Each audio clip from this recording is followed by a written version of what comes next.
For lack of a better term, Anthony Fluffy Hernandez dominated Roman Dolidze at UFC Vegas 109. And thinking it over, I think one of my main takeaways is it wasn't a style dominating another style, it was a game plan dominating another game plan. I think Roman Dolidze came into this fight with the complete wrong mindset. So we're going to go through the fight, we're going to break it down, give you the key moments, and give you the technical reasons as to why Fluffy had such an amazing performance against Roman Dolidze. So without further ado, let's get into the fight. Just 14 seconds into the fight, Fluffy shoots his first takedown.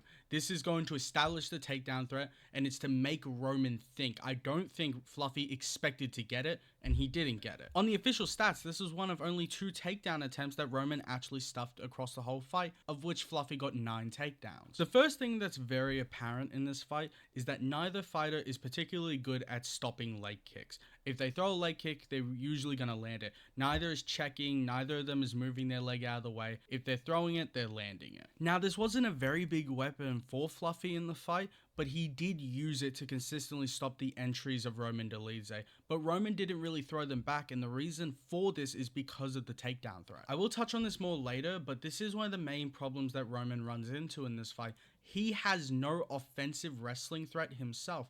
Not to say that the skills aren't present, but he's not willing to display it. Take the sequence later in the first round. Roman has double unders against the cage, and he doesn't shoot on Fluffy. Now, I understand that Fluffy has a good guillotine, but at the same time, this is where you should feel most comfortable to shoot on a guy with a good guillotine, when you have double unders against the cage. Now, yes, Roman could counter with a cross to stop the leg kicks, but when you're not willing to change levels and go for some sort of grappling threat, you're making your only counters super one-dimensional. What makes this worse is when you're dealing with a guy like Fluffy that likes to shoot a lot of takedowns, one of the main ways to stop it is to change levels. Now, you can do that striking and grappling wise, but Roman didn't do either. And despite being urged by his corner, Roman only threw 11 body shots across a 4-round fight. And this is really the problem. Roman fought Fluffy like he was a one-dimensional striker, not like he is a mixed martial artist. And that's the main reason why he lost the fight. Now, what is worse than all of this, I think,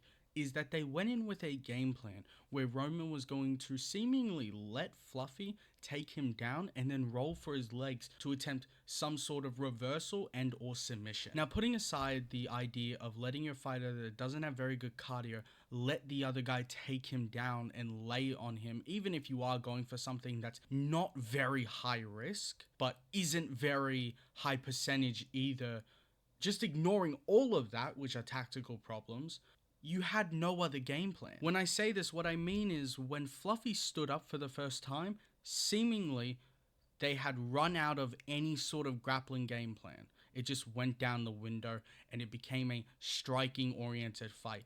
The second that Fluffy stood up, Roman's whole grappling game got neutralized. It almost felt like in the war room, nobody asked the question, what if Fluffy stands up? And that seems like such a core issue with the game plan. Now, I can't really blame the coaches all too much for this. You have to work with the limited skill set of your fighter, but at the same time, Roman didn't listen to his coaches. His coaches would tell him in between rounds, go to the body, mix in offensive wrestling. Roman really didn't do either. He shot 1 takedown in the whole fight, and it was a panic takedown. Going back to that earlier clinch exchange that I mentioned when Roman had double unders, if Roman had shot on Fluffy there, yes, it would have been a burst of energy, and that's not great for a low cardio fighter, but at the same time, it would have made Fluffy nervous.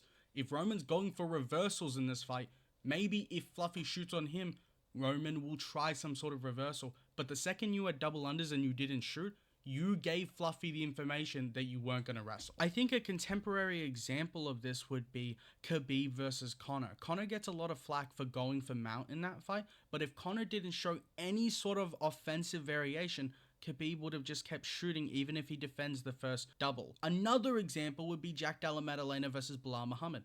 Bilal could just pressure Jack against the cage and control him against the cage, but instead Jack shoots on Bilal to show him there's a level of threat there. And it's not about actually achieving anything with these shots, it's just showing that there's a level of variability there that keeps the other fighters honest. It's like when you'll see fighters throw head kicks, even if they really aren't going to land, it keeps the other fighter honest. Even just looking at purely the striking exchanges, the fact that Roman didn't throw more body shots just makes it so much easier for Fluffy to shoot. People would question whether you can just throw body shots in volume. Yes, you really can. Mario Bautista versus Patchy Mix is a perfect example. Now, when you're throwing shots to the body, you just are in better position to defend takedowns. Your body is lower, your head is lower, your hips are lower.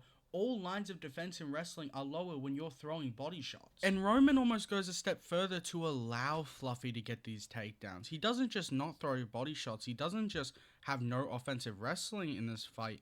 He also clinches so high on his other opponent because he's trying to get your body weight so high.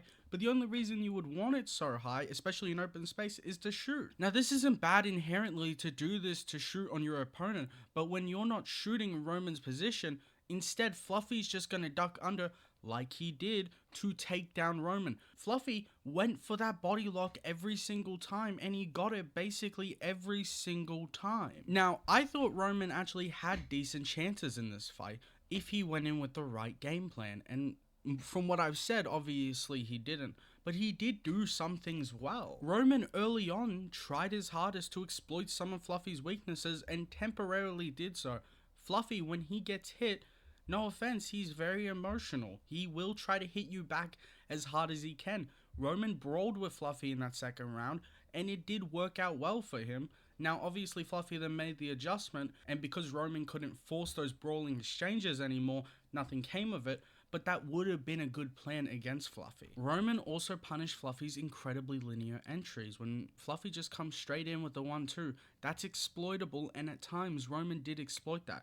Roman did do some things well, but a lot of the game plan just wasn't tailored to Fluffy. Now, beyond this fight, if we choose to look forward, it's important to figure out who these guys should fight next. As for Roman Dolidze, what I think makes most sense is either Abus Magomedov or Brandon Allen. Like it or not, Roman Dolidze has to fight down, and Abus Magomedov is on a win streak, and Brandon Allen is just coming off a win versus Marvin Vettori, one fight after Roman Dolidze beat him. That seems to make the most sense. As for Fluffy, he has as many choices as he could want. You could go with the former champs, Adesanya, Whitaker, Strickland, or you could go with the loser of Chabaralo and Nasruddin Imavov, or you could go with whoever loses between Dricus du Plessis and Khamzat Chimaev. The best thing to do would be to just wait a month, see who's available. Now, as for whether I would favor Fluffy in any of these fights, I can't confidently say yes, besides maybe Robert Whitaker. He does seem like a very good fighter, but I do not know if he is truly an elite fighter. If I had to rank Fluffy among the middleweights right now, I would say he's probably the 8th best fighter at middleweight. 9th maybe when we get into conversations of Whitaker and Paulo Costa. But regardless of all of that, please do leave a like, please do subscribe. Let me know if you want to see more of this type of video. Peace out.